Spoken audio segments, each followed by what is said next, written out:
All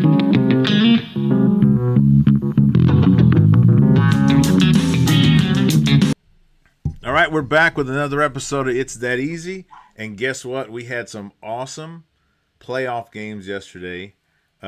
Surprising and then some good wins. So, as always, I'm with my co-host, Big Peso. Big Peso, how'd the Saturday go for you, man? Man, it was a good day. It was a good day, wasn't it? Yeah.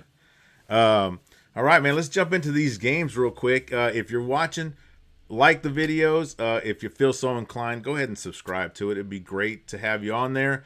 And you'll get notified when we put out new videos, and it helps us out, talk a lot of football. So, man, I think we're getting better. It's the end of the season, but I think we're getting better at these picks because it was kind of crazy. So, yesterday, like, we put out a quick video about a preview of these games, and you said, I even wrote this down. You said Miami and A&M, the defenses are going to shine.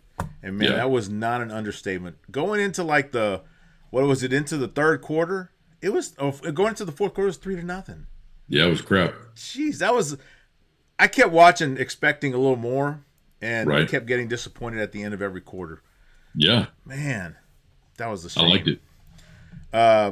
Unfortunately for me, I picked the Aggies plus 3.5. If they'd have I thought they were going to score that touchdown at the end. But, man, Miami, the defense was too much, and their offense decided, like, we're going to score. And, man, that A&M quarterback at the very end, what was that? I thought he was going to run it in. Pull a Vince Young. Yeah. Did you not watch History, the Longhorns? Vince Young runs that in for a touchdown, and he threw a pass into, like, there was tons of Miami guys there. Somebody was going to intercept that ball. Yeah, he's mentally fragile. Right now, he's sitting in a corner somewhere, curled up, crying. Rocking. Oh, no. Oh, yeah. Rocking. Oh, yeah. Humming to himself. Yes. Yeah. Yeah. Man, that was a bad game. So that sends Miami to play Ohio State. Right. So we'll talk about that later next week, though, but that's going to be a good game. So I lost on that one, but Tulane and Ole Miss. Now, I'm going to have to toot my own horn on this one. I said Ole Miss was going to come out with a vengeance. They got something to prove. And, man, it was the Tulane had 3 points into the fourth quarter. Yeah. Late into the fourth quarter. And, man, Ole Miss came out and just, like, they put it on them, man. They started strong and finished strong. Yeah, they did. And you know what I picked Ole Miss to cover that spread, but I picked the under because I didn't think Tulane would score, and I'm pretty sure that's. I'm trying to think of what the under was. The total was 56, and they scored 51, right? Yeah. And that was because they gave up a trash touchdown at the end. That was pretty good. Yeah. Pretty good bet there. That saved me because I lost on Oklahoma. I don't know why I bet Oklahoma and A&M. I'm a Longhorn. Why the hell would I bet on those two guys? But I did, and they lost me money. Ole Miss scored every quarter. Ole Miss was like on a roll. They said, we don't Lane who? So Yeah, Tulane got outclassed, man. Yeah, but we kind of knew that. We knew that was going to happen. Maybe it's a good thing North Texas didn't win because then they'd have got destroyed by Ole Miss. That'd been embarrassing. Maybe. Yeah, maybe. Maybe. Ole Miss definitely played like they had a chip on their shoulder. They did. But you know who the big winner was on that one is Lane Kiffin. How's that?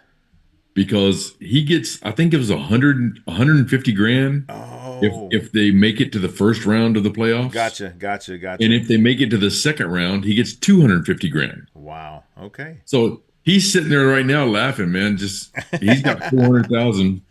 Well, I will say this: it is when you're making 13 million a year. I guess 400,000 isn't much, but that's pocket change. That's pocket change, man. But it is. I mean, that is his team playing. It's just he decided to leave them.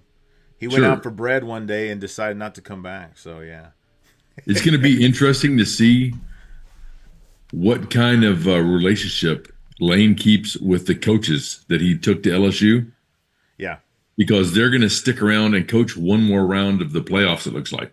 Okay. Well, as they should, because I think LSU is a good team. The bad part is they're running into a Georgia team that's really good. That's really hot right now. And earlier in the season, they played Georgia, and they gave Georgia everything they had, and they couldn't. Yeah, And I think Georgia's even better this part of the season. So we're going to see what they have, what's going on. And then, okay, this was a good game of the night here. Oregon and James Madison. I took James Madison with the points, right? I mean, with the spread. And about late in the third quarter, I was like, okay, that bet lost. I took the over, and they scored 85 points. So that was a good one. But I took James Madison. I was so worried. I was like, man, I was beating myself up. Why did I place money on James Madison? James Madison gets the ball on the 1 yard line, and they have to score to cover the spread. They go 99 yards in like 2 or 3 minutes. Yeah, I was like, you'd have thought I had graduated from James Madison, how hard I was cheering for those guys. And, man, it was a good game to watch. They scored. They covered.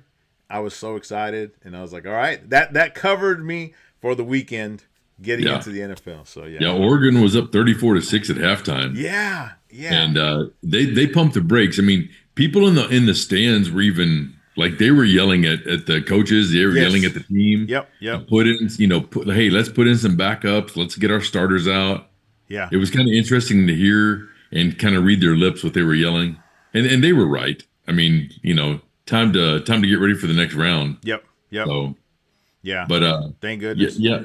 They were way better than JMU. I mean, they were bigger, their offensive line. But I'll tell you what, I think that JMU exposed Oregon a little bit because JMU was a running team, and Oregon, even though they beat the brakes off of them, they didn't stop their run. Right, so they still had like 225 or 230 yards of rushing. Yeah. And you can bet your butt that the wrecking crew was sitting there in Lubbock taking notes. Yeah. Yeah, now Oregon plays Texas Tech. They don't go to Texas Tech. They're not going to score 51 points next week. They're not scoring 51 points next week. I'm looking forward to that game.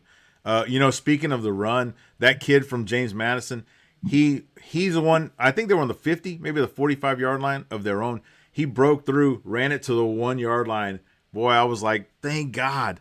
Please score, man. They caught him right at the end as he's diving in. So, but that was a fun one. So yeah, and that took them over 200 yards rushing. So that was really impressive, man. So man, those are fun games. I can't wait to do the next round. I think that's going to be a lot more fun. Now we're not going to have a JMU and a Tulane and a terrible A&M and a terrible Oklahoma team. Now we're going to have 8 good teams, fighting for the national I don't think we'll ever have a Tulane and JMU in the playoffs again. Yeah, I could see why. That was bad. I mean, it was good for Ole Miss and Oregon. It was bad for the football. I mean, I can say it's just because I wanted Texas to be in, but that's not the only reason. Yeah. But I can tell you, after watching those two teams play, Oregon and Ole Miss were very happy they weren't playing someone like Texas and Notre Dame. Yeah, you're right. Yeah. Oh, for that matter, they probably shouldn't even let an A&M or an Oklahoma play anymore either. So, yeah. Or Alabama. Well, that's another story. Alabama shouldn't have been in this thing. Yeah. But see, you know what? Remember last year, Ohio State shouldn't have been in the playoffs because they lost to Michigan at the end. Oh, yeah. They backed into the play, and then they make a run to win the national championship. So I don't see Alabama doing that, but that's one of those things where you kind of sneak in or you back in, and then all of a sudden you're they destroy Oklahoma. So. Well, I think King Saban made a phone call, and they let the Bama boys roll in there. They talked to that punter, I think, because he just dropped the ball. Oh my God! He's about to kick it. He just drops it on the floor. I was like, what is this kid doing, man? Oh man! But overall, 2-2 for the playoffs. I've learned my lesson. Next season, I will not be betting A&M or Oklahoma to win, cover, or do the over on anything, and I'll be good then. So yeah. But all right, man. Any other? I know we got NFL football coming up today. We got a show. We'll do a show on NFL in a couple of days. Put that out on how we did on this week's picks. But I think we got some good games coming up. So it's going to be fun today. Yeah, man. I love our NFL stuff. If y'all haven't seen that episode, y'all need to go back and check it. The stuff that we did yesterday. Yep. I really like these games today. Yeah. I'm looking forward to it, man. So, all right. So for Big Peso and myself, hey, like the video. Like I said, if you can subscribe to the video, that helps a whole lot. And we will see you again soon. Yeah, let's get that money. All right, man. Good luck on your bets today. Peace.